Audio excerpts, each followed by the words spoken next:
오늘 주신 말씀은 디모데후서 2장 8절로 13절 말씀입니다. 신약 성경 344쪽에 있는데 디모데후서 2장 8절로 13절 말씀입니다. 제가 받들어 읽겠습니다.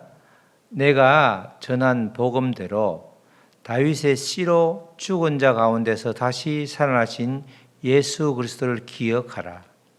복음으로 말미암아 내가 죄인과 같이 매이는 데까지 고난을 받았으나 하나님의 말씀은 매이지 아니하니라. 그러므로 내가 택함을 받은 자들을 위하여 모든 것을 참음은 그들도 그리스도 예수 안에 있는 구원을 영원한 영광과 함께 받게 하려 함이라. mit보다 이 말이여, 우리가 주와 함께 죽었으면 또한 함께 살 것이요, 참으면 또한 함께 왕노릇 할 것이요, 우리가 주를 부인하면 주도 우리를 부인하실 것이라. 우리는 믿음이 없을지라도 주는 항상 믿으시니 자기를 부인하실 수 없으시리라. 하나님의 말씀입니다. 오늘 디모데후서 강의 5번째 시간인데 하나님의 말씀은 매이지 않습니다. 이런 제목입니다. 우리 다 같이 한번 따라 하시겠습니다. 하나님의 말씀은 매이지 않습니다. 하나님의 말씀은 매이지 않습니다. 우리가 디모데후서 1절, 2장 1절에서 7절까지는 복음을 계속해서 전할 수 있도록 충성된 복음 사역자를 잘 세울 뿐 아니라 그 충성된 복음 사역자들이 어떤 자세를 취하여야 하는가, 그거에 대한 교훈을 주는 말씀이었죠. 복음 사역자는 사실 동서고금을 막론하고 예수 그리스도를 전하면서 고난을 받게 되는 경우가 참 많이 있는 것 같습니다. 그래서 복음 사역자에게 필요한 것은 인내라고 하는 자세입니다. 하나님의 말씀 앞에서 나를 대면하면서 끊임없이 인내할 줄 알아야 하는 것이죠. 말씀과 양립할 수 없는 나의 자아를 철저히 죽여야 하는 그 과정이 필요한 것입니다. 그런 자세를 바울 사도는 디모데에게 지금 권면하고 있는 것이죠. 오늘 특별히 8절로 13절까지는 복음 사역자가 누구를 인내의 모범으로 본받아야 하는지, 인내의 모델로 누구를 삼아야 하는지에 대한 내용과 또 복음 사역자가 온갖 고난을 인내함으로써 장차 누리게 될 영광이 어떤 것인지에 대한 것이 기록되어져 있습니다. 먼저 8절 말씀을 보시면 8절 말씀이 이렇게 되어 있죠. 내가 전한 복음대로, 내가 전한 복음대로, 내가 전한 복음이라면 바울이 전한 복음이죠. 그 복음의 내용에 대해서 다시 한번 구체적으로 풀어 쓰고 있는 게 그 뒷부분이죠. 다윗의 씨로 죽은 자 가운데서 다시 살아나신 예수 그리스도를 기억하라, 이렇게 되어 있죠. 우리나라 말은 내가 주어부터 시작하죠. 근데 히브리 말은 동사부터 시작합니다. 그러니까 8절은 우리는 내가 전한 복음대로, 내가부터 시작하지만 히브리어 원문에는 기억하라, 기억하라가 제일 먼저 나오죠. 기억하라, 누구를 기억하는 거죠? 예수 그리스도를 기억하라. 그런데 그 예수 그리스도가 바로 바울이 전한 복음의 전부입니다. 내가 전한 복음 곧 예수 그리스도죠. 그런데 예수 그리스도하고 복음 사이에 예수 그리스도를 꾸며주는 그런 말들이 나오죠. 바로 다윗의 씨로 죽은 자 가운데서, 다윗의 씨라는 게 하나 있고 또 죽은 자 가운데서 다시 살아나신, 이런 말이 있죠. 결국 이 예수님의 소위 말해서 인성과 신성을 저 한 문장에다가 녹여 놓은 겁니다. 다윗의 씨라는 것은 계속 다윗의 씨라는 것은 다윗에서로부터 예수님이 태어난다는 그런 육신의 혈통을 구약 성경에서 계속해서 이야기해 주고 있죠. 구약 성경 이사야서 11장에도 그런 말씀이 나오죠.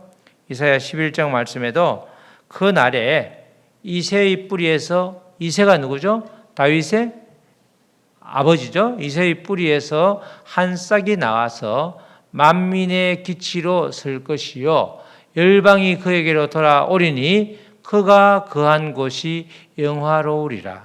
이렇게 결국은 이 말이 다윗으로부터, 다윗의 계통에서 그렇게 예수님이 앞으로 메시아가 태어난다는 그 예언이 이사야서 11장 10절 말씀인데, 그거 말고도 구약 성경에서는 수없이 그런 말들이 반복이 되고 있습니다.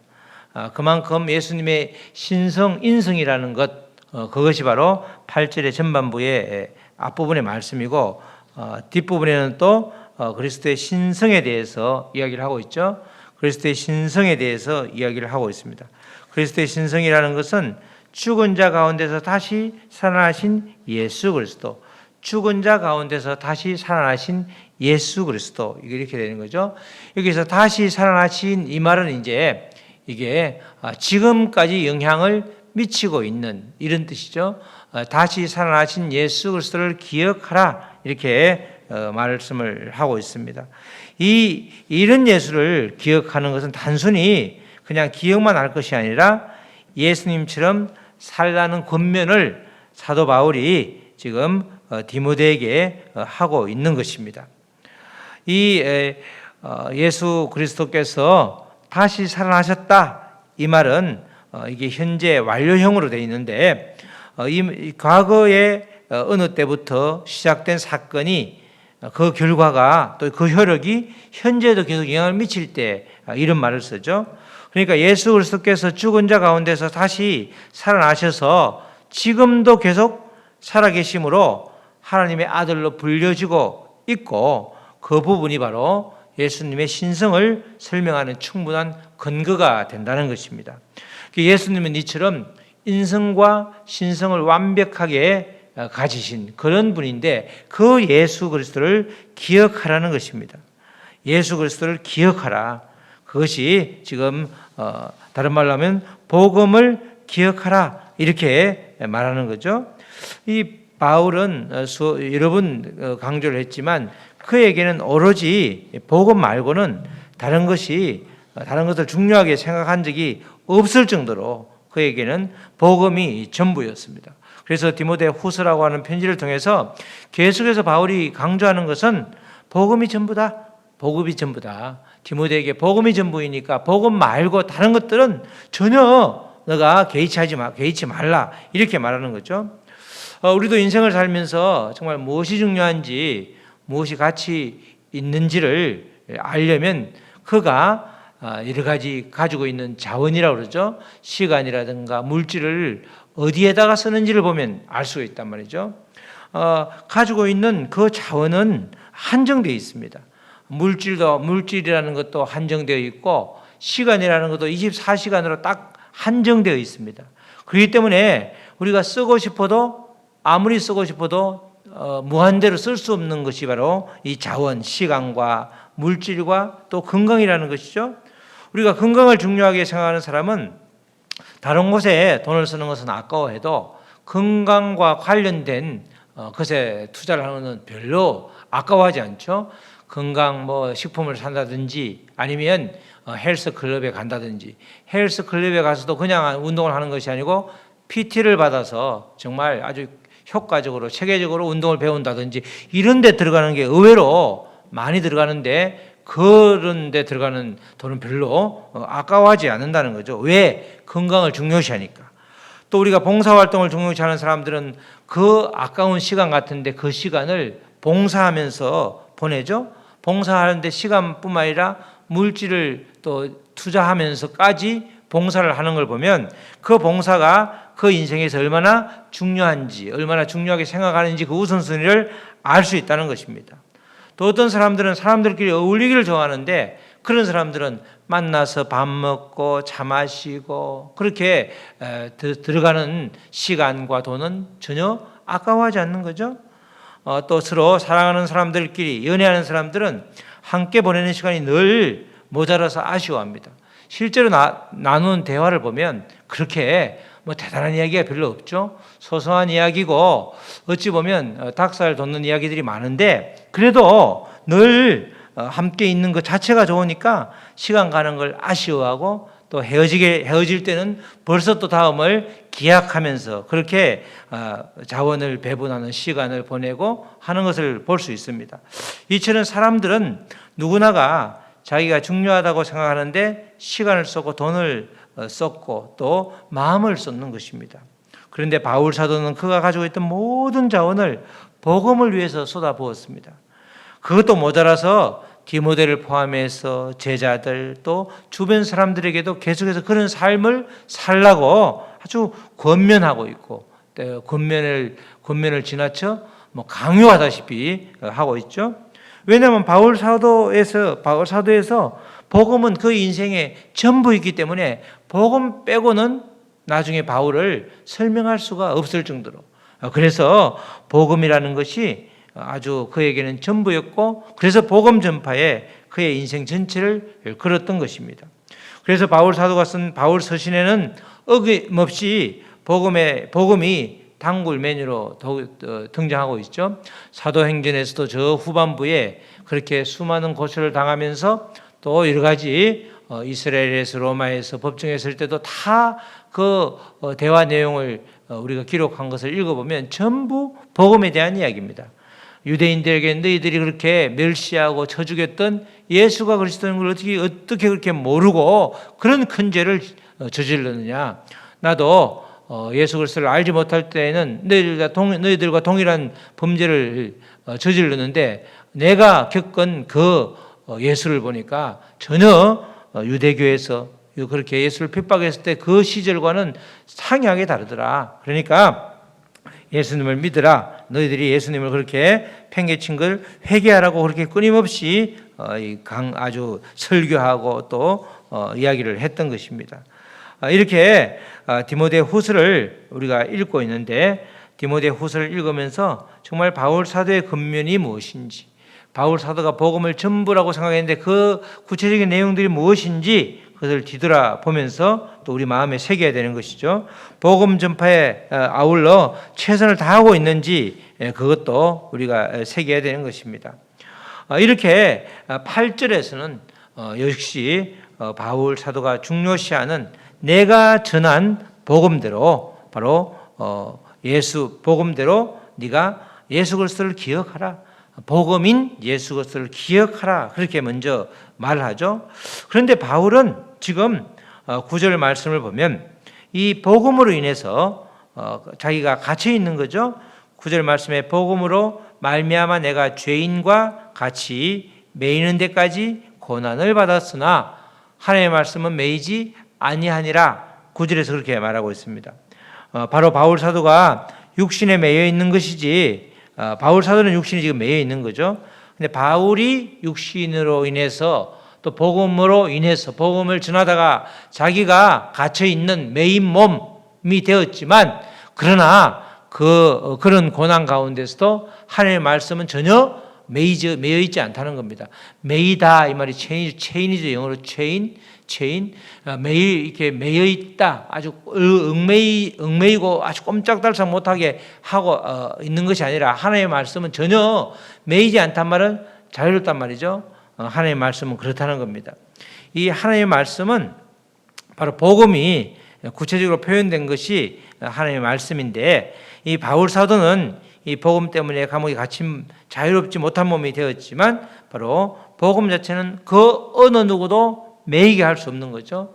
지금도 우리가 종교의 자유라고 하는 게 신앙의 자유, 우리가 마음으로 믿는 자유는 아무도 방해할 수 없는 거죠. 그러나 신앙을 표현하는 자유는 그것은 전체적인 공공의 이익을 위해서 때로는 제한될 수 있어서 그것 때문에 지금도 우리 논란이 되고 있잖아요. 그렇지만 이 복음 예수 그리스도는 전혀 어느 누구도 매이게 할 수 없는 것입니다. 그래서 하반절 말씀에 하나님의 말씀은 매이지 않는다 이렇게 선포를 하고 있죠. 하나님의 말씀은 지금도 여전히 우리에게 참 자유를 주고 있습니다. 정말 진리 안에서 자유함이 있듯이 하나님의 말씀 안에 있으면 동일하게 자유하게 되는 것입니다. 바울 사도는 비록 감옥에 갇혀서 복음을 전하지 못한다 하더라도 다른 복음 사역자를 통해서 하나님의 말씀은 계속해서 전파되고 있기 때문에 그런 차원에서도 하나님의 말씀은 매이지 않는 것이죠. 또 아무리 암울한 상황에 직면해 있다 할지라도 또 우리가 하나님의 말씀을 붙들고 살면 소망이 생겨야 되는데 이렇게 전적으로 하나님의 말씀을 우리가 의지하고 사는 때 하나님의 말씀 안에서는 자유함이 있기 때문에 그 점에서도 매이지 않게 되는 것입니다. 그렇기 때문에 우리는 믿음의 사람들에게는 하나님의 말씀을 듣고 순종하는 것, 그것이 가장 중요한 것입니다. 이 하나님의 말씀은 매이지 않는다는 이 사실을 우리가 늘 기억할 때에 하나님의 말씀으로 어떤 것이든지 하나님의 말씀은 능력의 말씀이기 때문에 그 어떤 것도 해결되지 않을 게 없다는 말씀이 또 되는 거죠. 하나님의 말씀은 매이지 않는다는 이 말씀이 여러 가지 아주 굉장히 크게 우리가 해석할 수 있는 그런 아주 귀한 말씀입니다. 이렇게 바울 사도는 9절에 이어서 또 10절에서는 고난을 받으면서 인내하는 이유에 대해서 기록하고 있죠. 전체적으로 지금 이 바울 사도가 디모데에게 복음을 전하면서 내가 고난을 받고 있지만 그러나 복음은 매이지 않는다. 그러나 그 고난은 내가 고난을 받는 이유가 있는데 그 이유를 10절에서 이렇게 기록하고 있습니다. 그러므로 내가 택함 받은 자들을 위하여, 먼저 첫 번째는 택함 받은 자들을 위해서 고난을 받고 있다는 거죠.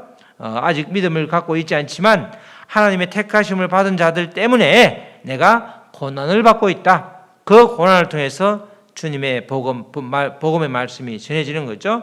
모든 것을 또 참음은 그들도 그리스도 예수 안에 있는 구원을 영원한 영광과 함께 받게 하려 함이라. 10절 말씀이 뒤로 가면 조금 이렇게 꼬여 있는데, 그렇지만 그 말은 이 고난을 통해서 고난을 받으면서 고난 가운데 인내하는 이유가 있는데, 하나는 바로 아직 믿음을 갖고 있지 않지만 하나님이 택하신 백성들 때문이고, 다른 하나는 하나님으로부터 선택받은 자들에게 주어지는 영원한 영광 때문이다. 이렇게 표현을 하고 있습니다. 그리스도인의 구원은 예수 그리스도를 영접한 그 순간부터 시작되죠. 그러나 그것의 완성은 마지막 날에 종말에 영원한 영광을 얻음으로써 이루어지는 것입니다. 그래서 구원을 단순한 사건으로 보는 것이 아니고, 구원은 구원파에서는 사건으로 보죠. 언제 구원을 받았느냐? 구원을 받았으면 그냥 끝나는 거단 말이죠. 그러나 우리 일반적으로는 구원은 과정으로 보는 겁니다. 그래서 예수님을 믿을 때, 예수님을 영접할 때 그 구원은 이미 받았지만, 그러나 그것의 완성은 영원한 영광을 얻는 마지막 날에 완성이 된다는 거예요. 그러니까 구원은 그 전체적인 우리의 삶을 통해서 과정이라는 거죠. 구원은 사건이 아니라 과정이라는 것입니다. 바로 그리스도의 구원은 그런 것입니다. 그렇다면 여기에서 언급된 영원한 영광, 마지막 날에 영원한 영광을 얻는다고 그러는데, 영원한 영광은 바로 그리스도인의 구원의 궁극적인 목표라고 할 수 있는 거죠. 바울 사도는 그 암울한 상황 속에서도 하나님께서 선택하신 자들은 아주 충만한 구원을 받게 되는데, 그것을 염두에 두고 지금 영원한 영광을 얻는다, 그렇게 표현을 하고 있습니다. 이 마지막에 영원한 영광을 얻는다는 목적이 분명하니까 그 어떤 고난도 참을 수 있었던 것입니다. 지금 인내하는 이유를 말하는 거죠. 영원한 영광이 있다는 걸 아니까 인내할 수밖에 없다. 인내를 아주 기쁘게 할 수 있다. 이렇게 말하는 것이죠. 목적이 분명하면 이렇게 참을 수 있는 것입니다. 바로 복음에도 제대로 복음에 푹 빠지면 이렇게 되는 거죠. 바울처럼 복음에 매여 사는 그런 믿음의 성도가 다 되시길 주님의 이름으로 축복합니다. 지금까지 8절로 10절까지는 바울 사도가 디모데에게 본받아야 할 인내의 모범으로 좁게는 바울 사도를, 또 결국에는 예수 그리스도를 제시하고 있죠. 이에 비해서 11절로 13절 말씀은 바울 사도가 이렇게 디모데에게 교훈을 주면서 권면을 하다 보니까 자기가 주 안에서 인내하는 게 얼마나 큰 축복인지를 깨달은 겁니다. 우리도 마찬가지죠.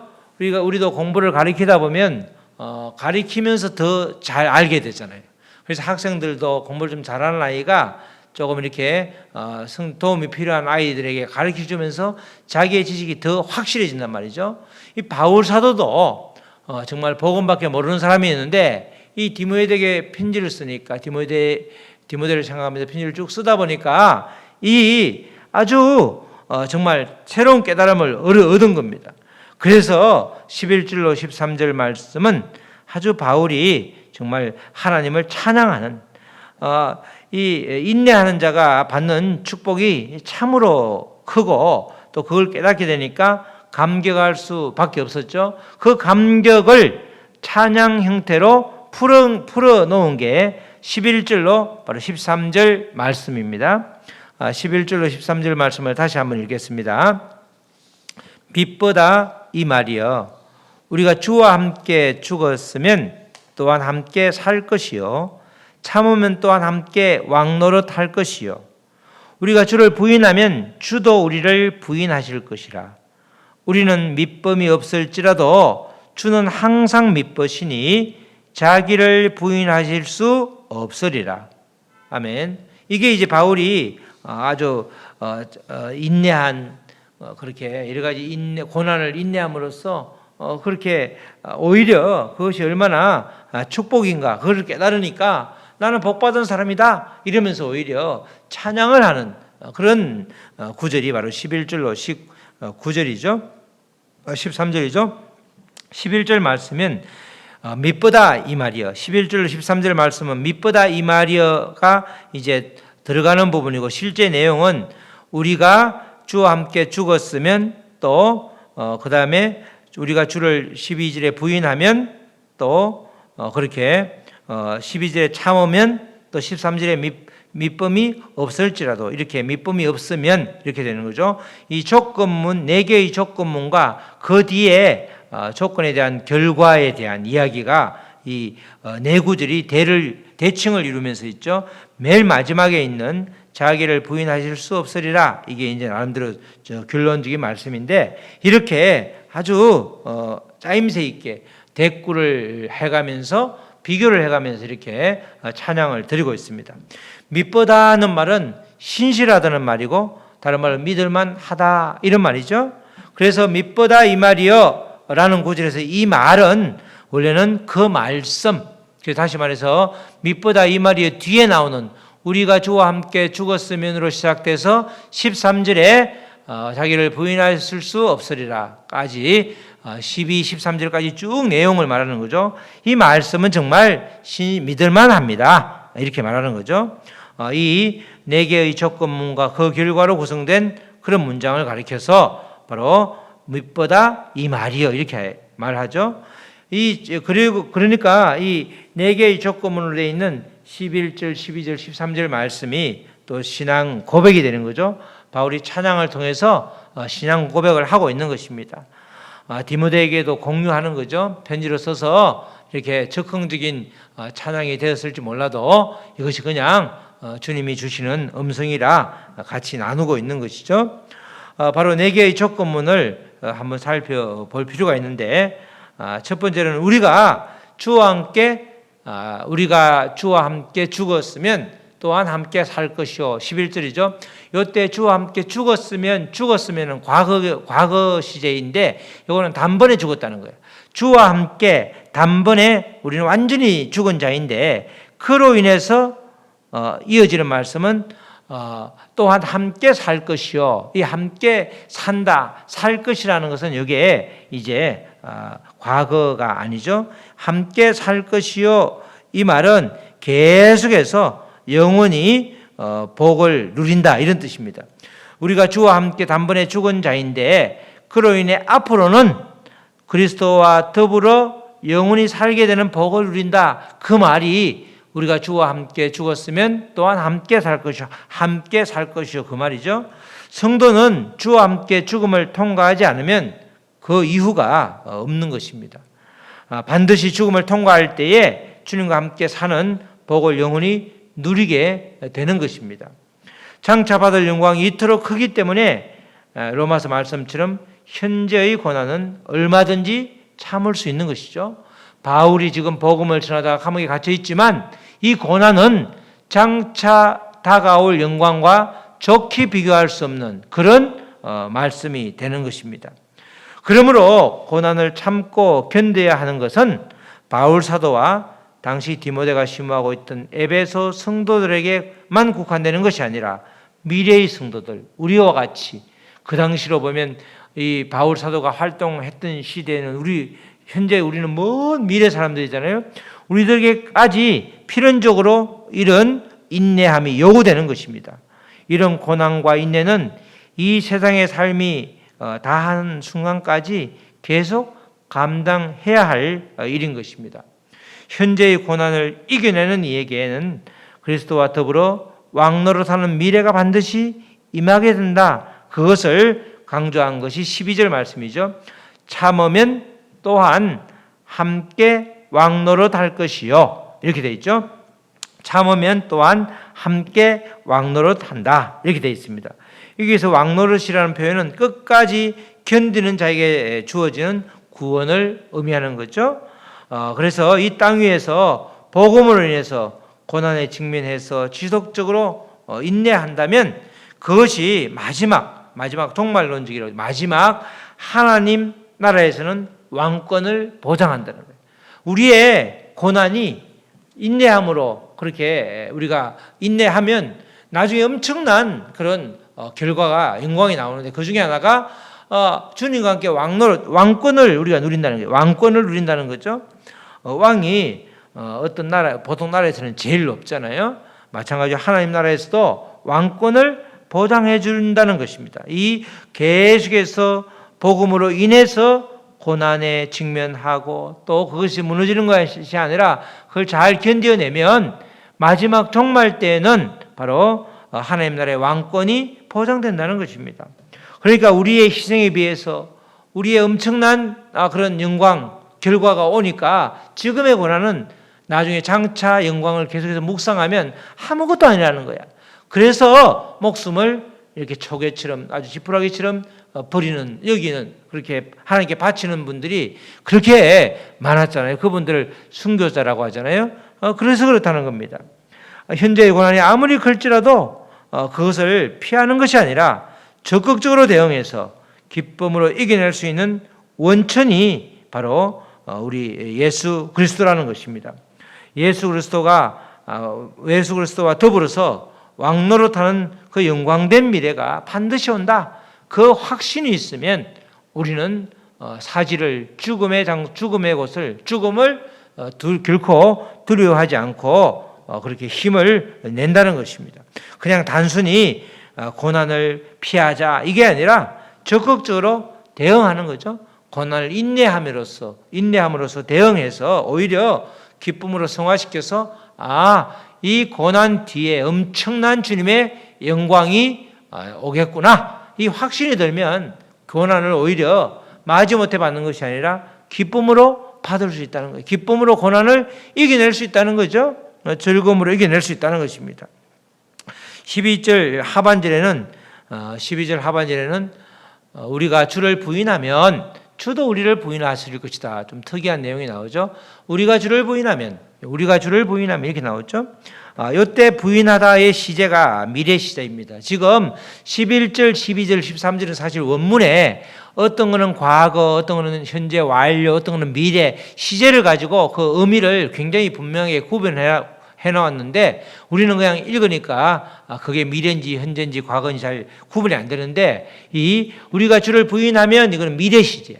현재 과거에 주를 부인하지 않았을지라도 앞으로는 얼마든지 주를 부인할 수 있다.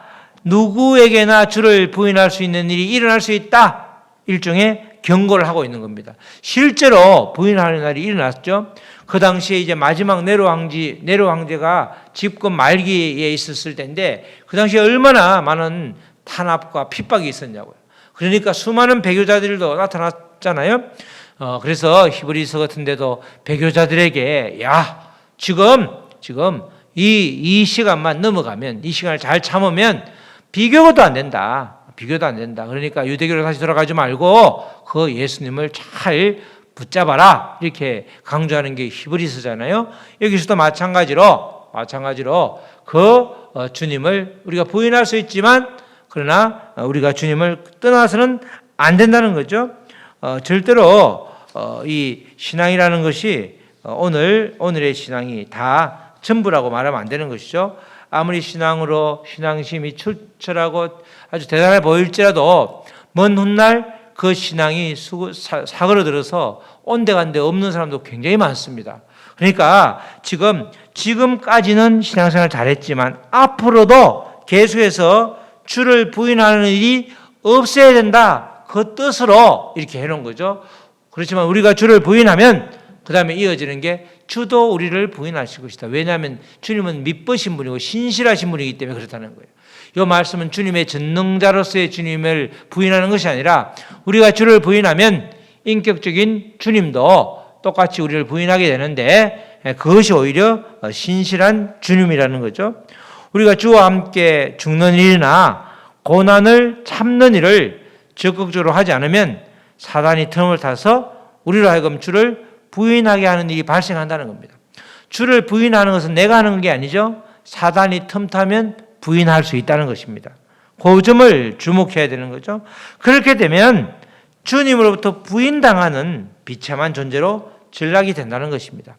주님이 부인하는 것을 강조하는 것이 아니라 우리가 부인하면 우리가 주님을 떠나기 때문에 비참하게 된다. 그 표현을 주님도 우리를 부인한다 이렇게 표현을 해놓은 거죠.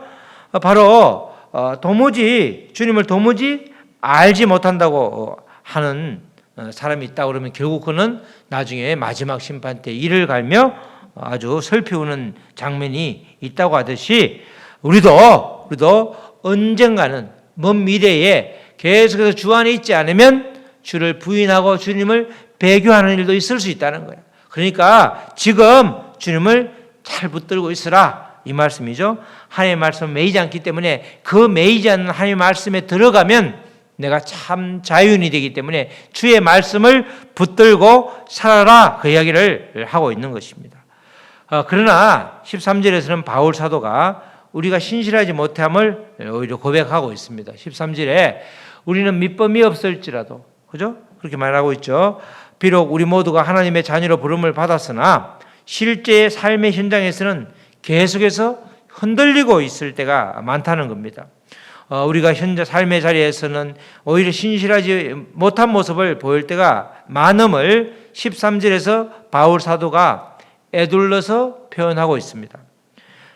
정말 당시 네로 황제 말기에 얼마나 황제 숭배가 심했습니까? 또 우상 숭배가 극에 달했습니다. 그렇기 때문에 그 당시의 교인 그리스도인들, 초대교회 그리스도인이라고 그러죠. 초대교회 그리스도인들은 일상적으로 이런 위험, 황제 숭배와 우상 숭배 위험에 노출되어 있었습니다. 황제 숭배를 하지 않으면 감옥에 갈 수도 있고 또 우상 숭배에 아주 굴종하지 않으면 굉장히 아주 위협을 당하는 그런 그런 환경에 놓여 있었죠. 그래서 배교자의 종말과 결국에 대해서 바울 사도가 이렇게 간접적으로 경고를 하고 있습니다. 정말 끝까지 예수님과 함께 예수님을 붙잡고 가야지 마지막에 다 갔는데 마지막 끝에 배교해버리면 꽝이 아주 말짱 황이 된다는 것입니다. 그렇기 때문에 처음부터 계속해서 복음 안에서 복음만이 생명이고 복음만이 유일한 삶의 목표가 되어야 된다. 그 이야기를 디모데에게 하고 있죠.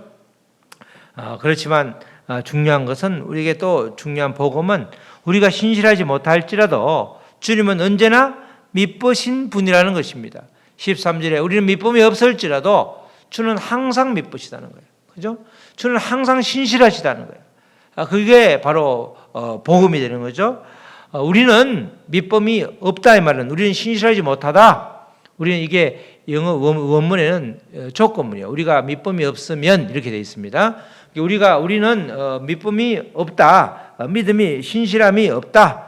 또 아주 믿을만하지 못하다. 우리는 그런 존재라는 거죠. 그러나 주님은 항상 믿으시다. 항상 신실하시다는 거예요. 언제나 신실하시던 분이 신실하신 분이 바로 주님이라는 거죠. 이것이 아주 의미가 큰 것은 이 주님이 항상 신실하시기 때문에 바로 한번 택하시면 하나님께서 결코 구원을 취소하지 않는다는 겁니다.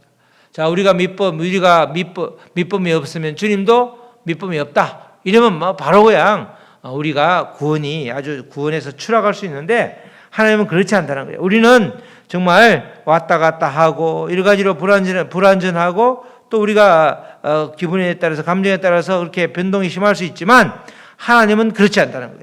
우리 주님은 늘 그 자리에서 우리를 사랑하며 또 우리를 감싸주고 우리를 위로해 주시고 또 우리의 병을 고쳐주시고 또 우리에게 늘 잘한다 칭찬하시는 분이 바로 주님이라는 거죠.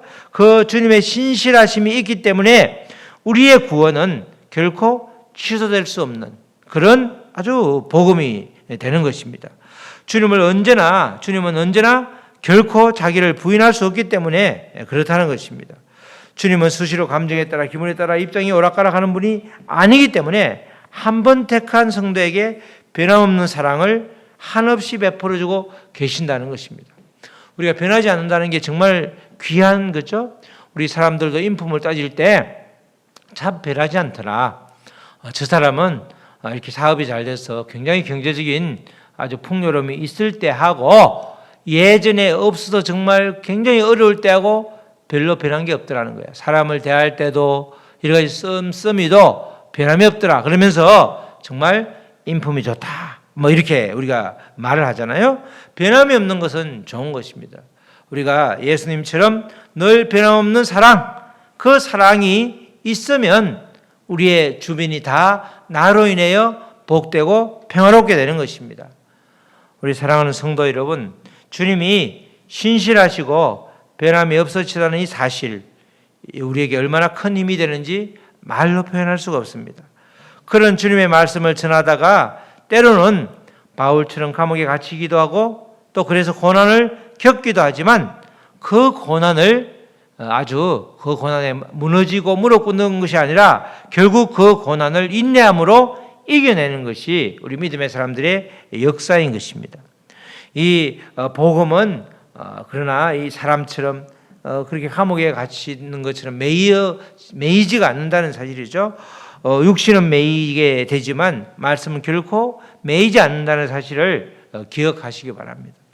복음을 전파하는 복음 사역자들이 계속해서 말씀을 전함으로써 말씀은 더욱더 퍼져만 가고 또 하나님의 말씀 자체가 능력이기 때문에 그 어떤 것에서도 매일 수 없다는 거예요. 내가 매이지 않으면 다른 사람을 풀어줄 수 있는 거죠.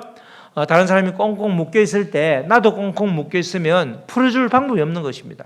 그러나 내가 말씀 안에서 매이지 않으면 말씀 안에서 나는 말씀 안에 내가 거하고 그래서 말씀대로 살아가면 우리는 하나님의 말씀 매이지 않기 때문에 진리 안에서 자유하기 때문에 우리는 모든 사람들의 그 매임을 풀어줄 수가 있는 거죠. 내가 매임에서 해방되어야지 이렇게 다른 사람을 풀어줄 수 있지 내가 매였으면 풀어줄 수가 없잖아요.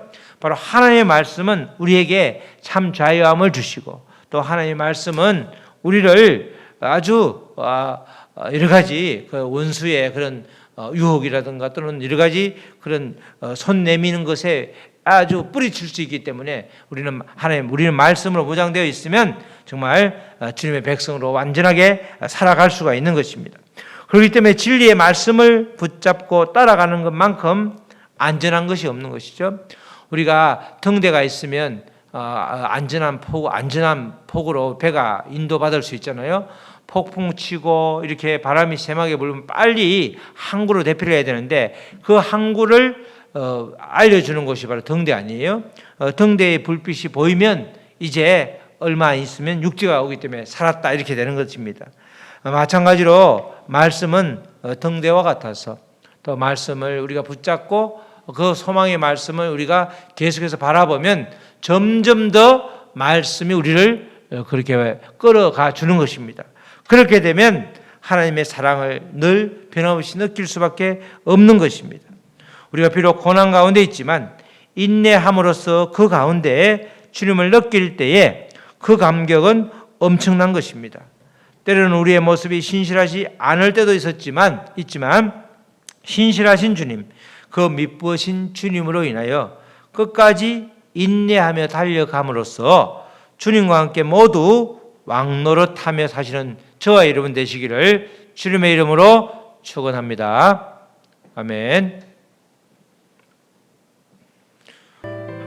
우리 이어서 말씀을 붙들고 기도하겠습니다. 하나님, 우리가 바울이 디모데에게 알려주는 그런 편지에서 특별히 오늘 말씀에서 하나님 말씀은 매이지 않는다는 것입니다. 하나님, 우리가 하나님 말씀에 매이지 않기 때문에 말씀 안에 거하여서 우리도 매이지 않도록 도와주시옵소서. 오로지 아버지 복음에만 우리가 아주 매여 있도록 도와주시옵소서. 우리 오늘 하나님의 말씀을 매이지 않는데 그 하나님의 말씀 안에 거하게 하여 주시옵소서. 그래야 모든 문제들이 말씀으로 해결되어서 정말 자유로울 수 있도록 우리를 인도하여 주시옵소서. 우리 다 같이 기도하시겠습니다. 하나님 아버지 감사합니다. 다윗은 정말 복음을 전했는데 그 복음이 바로 예수 그리스도였고 또 예수 그리스도는 바로 다윗의 씨로 죽은 자 가운데서 다시 살아나신 분이었습니다. 그런데 그 다시 살아나셔서 지금까지도 그 영향을 미치고 있는 그런 계속해서 영향을 미치고 있는 그런 분이 바로 주님의 부활이었습니다. 우리는 복음 때문에 정말 이 고통받다 할지라도 그 말씀으로 다시금 일어날 수 있도록 주여 도와주시옵소서. 바울이 복음을 전하다가 바울이 이렇게 여러 가지를 디모데에게 전하다가 또 고난을 받을 때 잘 인내하라고 전하다가 오히려 그가 은혜를 받아서 정말 찬양을 아버지가 기록하였는데 바로 11절 13절 말씀입니다. 하나님 그 말씀 따라서 하나님은 항상 미쁘신 것이 우리에게는 얼마나 큰 복음이 아닐 수 없습니다. 우리는 미쁨이 없을지라도 항상 미쁘신 그 주님 때문에 우리가 살아갈 이유가 있는 것이고 그렇게 또 복음을 전하다가 복음 때문에 인내하면 참으면 우리는 결국 종말 때에 하나님 앞에서 왕권을 누리는 자로 우리가 살아갈 수 있게 되는 것입니다. 그러나 우리가 지금은 열심히 신앙생활을 한다 할지라도 훗날에 주님을 부인하는 사태가 벌어지면 주님도 우리를 부인하신다고 할 정도로 우리의 그런 여러 가지 상황과 여건에 따라서 변하는 그런 마음을 미리 경고하고 있는 것입니다. 우리가 온전히 주님 앞에서 변함없는 마음으로 주님이 항상 미쁘신 주님을 닮아서 우리도 미쁜 신실한 자 또 미쁜 자 그래서 믿을 만한 자로 남게 하여 주시옵소서. 감사드리며 이 모든 말씀 예수 그리스도의 이름으로 기도드렸습니다. 아멘.